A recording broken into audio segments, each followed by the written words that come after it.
When I think back to that night, it still feels like the air got sucked right out of the room. One second, we were passing mashed potatoes across the table. The next, my husband's mother was staring straight at me at my swollen belly and dropping words sharp enough to cut skin. I didn't cry, though. I didn't storm out either. What I did left the room so quiet you could hear the clock ticking on the wall, and it changed everything about how I saw myself, how I saw family, and what kind of mother I was meant to be. My name's Danielle.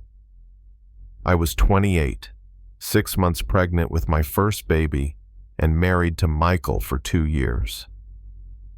To me, this was supposed to be the happiest time of our lives. We had worked hard, saved what we could, dreamed about tiny shoes and late-night feedings, all the stuff people tell you will exhaust you, but secretly makes your heart swell. The problem was, Michael's mom, Judith, never liked me from the start. She didn't throw insults straight at my face, at least not in the beginning. She was smarter than that. It was in the way she paused too long before saying, "Oh, nice," whenever I showed up dressed for dinner. The way she'd sigh and ask Michael if he was sure when she thought I wasn't listening. The way his ex-girlfriend's name, Claire, slipped into conversations just a little too often, like a ghost she wanted to keep in the room. But this dinner, this was supposed to be different. Michael told me she wanted to host a family meal to celebrate the pregnancy. He swore she was trying, that she wanted to be part of this. Against my better judgment, I believed him. I wanted to believe that a new baby could be a bridge, that maybe becoming a grandmother would soften her sharp edges. I wanted so badly for my child to have a grandmother who didn't just tolerate me, but loved us both. I still remember pulling up to her house that evening, hand resting on my belly, nerves twisting inside me. Michael squeezed my hand and whispered, "She's making an effort, babe. Just give her a chance." I nodded, because what else could I do? Judith opened the door with that practiced smile, lips pulled back, eyes not quite matching. "Danielle, dear," she sang, kissing the air near my cheek. Then she looked down at my stomach and chuckled. "Don't you look big?" It was delivered like a joke, but the way her eyes scanned me, I felt that familiar sting, like she'd poked me with a needle. I swallowed it down. Inside the house was warm, buzzing with Michael's family. His sister Emily was chasing her kids around the living room. His brother Chris showed up with his girlfriend, and for a little while it felt normal. Everyone wanted to touch my belly, hear about the baby's kicks, laugh about my weird cravings. I told them how Michael had run to the store at midnight because I swore I needed both pickles and peach ice cream. Everybody laughed, even me, and I thought maybe I was wrong. Maybe tonight would actually be okay. Dinner started light. Emily told stories about her pregnancies. Chris cracked jokes about being the fun uncle, and I started to relax. But then Judith picked up her fork like it was a scalpel slicing into her roast, and she turned those cold eyes on me. "So Danielle," she said, "have you two talked about childcare yet? Both of you working. I mean..." She let the sentence dangle like bait. I smiled politely. "We're still figuring it out. We've looked at a couple of daycares, and my mom's offered to help. Your mother works too, doesn't she?" Judith's tone sharpened. "Yes, full-time. She's a nurse, 20 years now. Raised 3 of us practically on her own." I said it with pride. Judith's smile didn't budge, but something flickered in her eyes. "That's admirable," she said slowly. "It's just, raising children takes so much sacrifice. Some people are just naturally better at putting their kids first." The room quieted. Forks clinked softer, eyes dropped to plates. Michael cleared his throat, trying to redirect. She ignored him. "Have you thought about taking parenting classes?" she pressed.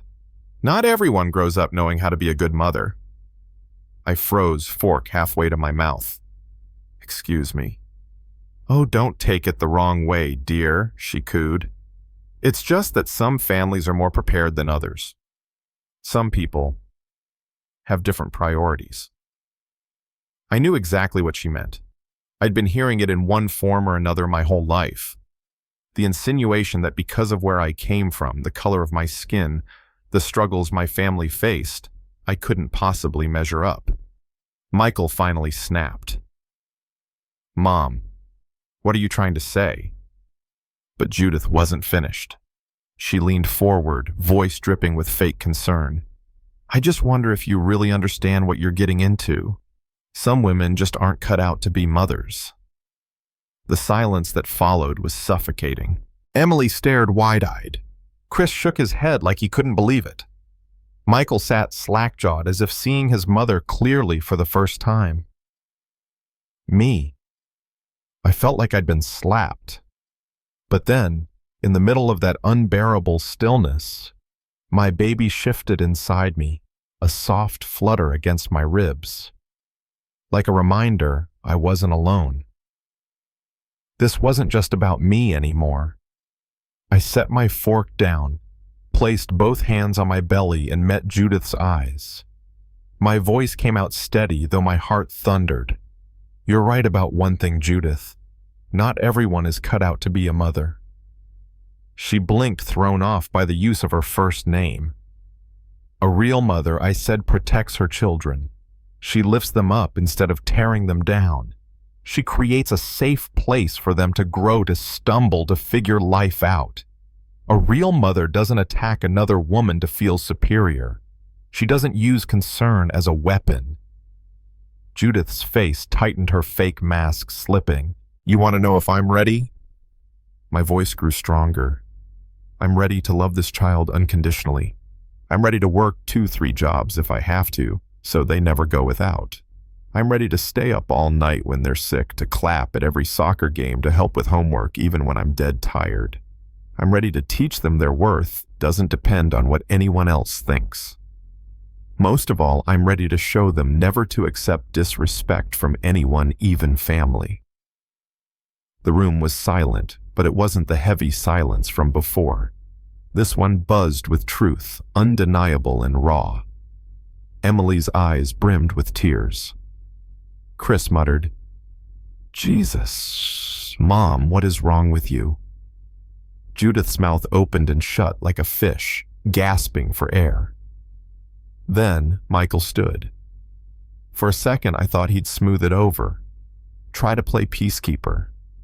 Instead, he walked behind me, laid a hand on my shoulder, and looked his mother dead in the eyes. His voice trembled with anger. "What you just said was disgusting. Danielle is going to be an incredible mother. Our child is lucky to have her.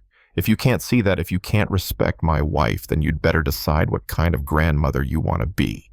Because this," he gestured around the table. "Isn't it?" Judith stammered. "I was just trying to—" "No." Michael cut in sharp as a knife. "You weren't trying to help. You were trying to hurt, and I won't let you attack my family."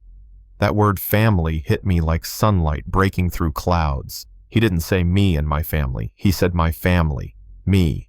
Our baby. Us. We left that night without dessert, without goodbyes. In the car, Michael reached over, squeezed my hand, and whispered, "I'm proud of you. I should have stood up sooner. I'm sorry. I told him we're a team. We'll figure it out." And I meant it. The fallout came fast.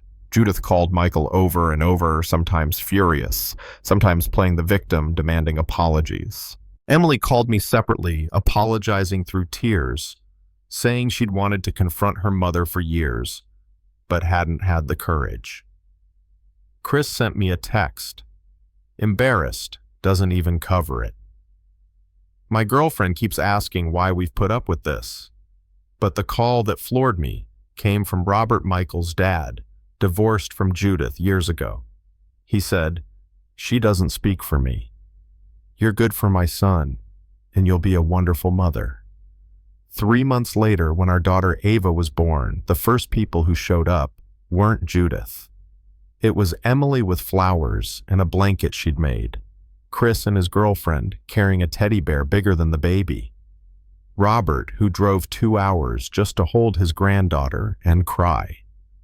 Judith sent a card. 2 years have passed. Judith sees Ava sometimes, but only on our terms, only when Michael's present. She's never apologized, but she's never crossed the line again either. Deep down, I think she knows if she does, she'll lose us completely. Here's what I learned that night. Sometimes love means boundaries. Sometimes protecting your family means drawing a line even if it hurts. Kids watch how you handle conflict, how you carry yourself when someone tries to make you small. They learn dignity by watching you demand it. That night before Ava was even born, I became a mother because being a mom isn't just about giving birth. It's about standing tall, protecting your child, and teaching them never to bow their head to cruelty. Ava is 2 now. She's got her daddy's grin and her mama's backbone. One day I'll tell her about that dinner table showdown. I'll tell her how her little kicks gave me the strength to speak. I'll tell her that respect is earned, not handed out, and that no one, blood or not, gets to disrespect her and still call it love. And when that story's done, I'll remind her of one last thing. She is wanted, she is enough, and if anyone tries to convince her otherwise, she has every right to stand up, to speak out, and to walk away. So now I'll ask you, what do you think? Was Judith just concerned, or was it plain cruelty? Have you ever had to stand up to family for your own dignity? Drop your thoughts in the comments. I read every single one. And remember, your voice matters and your dignity is never negotiable.